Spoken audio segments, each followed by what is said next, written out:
అవమానం ఓర్వలేక అల్కసుమన్ బాడ్కవ్ గారు చెప్పుతో కొడతా అని చెప్పడం ఎంతవరకు సమంజసము? అధికారం కోల్పోయిన మత్తులో మత్స్థిమితం కోల్పోయి ఉండి పిచ్చి కుక్కల్లా మొరుగుతున్న భరాసా నాయకుల్లారా, ఈరోజు మేము మహిళా కాంగ్రెస్ తరఫున చెప్పు తీసుకొని కొడతామని డిమాండ్ చేస్తున్నాం. వాళ్ళందరినీ కూడా ఎర్రగడ్డ హాస్పిటల్ తరలించాలని చెప్పి మేము ఈరోజు మా మహిళా కాంగ్రెస్ కాదురా ఒంటి చేత్తో పార్టీ రాజకీయాలకు వచ్చి తెలంగాణ వ్యాప్తంగా ప్రజలను చైతన్యవంతం చేసి ప్రజాస్వామ్యబద్ధంగా 64 ఎమ్మెల్యేలను గెలిచి ముఖ్యమంత్రి అయినరా రేవంత్ రెడ్డి. ఇది మీ అయ్య పార్టీ కాదు, ఇది కుటుంబ పార్టీ కాదు, ఇది ఒక జాతీయ పార్టీ. 60 సంవత్సరాల తెలంగాణ ప్రజలను ఆకాంక్షను అర్థం చేసుకొని 1200 అమరుల త్యాగాన్ని అర్థం చేసుకొని అన్న మాట తప్పకుండా మడమ తిప్పకుండా తెలంగాణ రాష్ట్రం ఇస్తే మీ అయ్యా నువ్వు మంత్రులైన్లు కాంగ్రెస్ పార్టీ కనుక రాష్ట్రం ఇవ్వకపోతే బుచ్చమెత్తుకొని బతికేటోళ్ళు మీరు.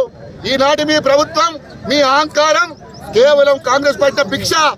ఆ భిక్ష ఎత్తుకునే మీరు ఈ రోజు ఏ రాష్ట్రాన్ని ఇచ్చిన పార్టీ అవుతుందో ఏ పార్టీని మీ పార్టీలో విలీనం చేస్తారని మాట్లాడిలో విలీనం చేస్తారు మోసం చేసి ఒంటరిగా మీరు పోటీ చేసి కాంగ్రెస్ పార్టీని దోషులుగా ప్రజల ముందు ఉంచి సబ్బండ జాతులు చేసిన పోరాటాన్ని కుటుంబ పోరాటంగా చిత్రీకరించి తెలంగాణ ప్రజలను మోసం చేసి మీరు 10 సంవత్సరాల పాలనలో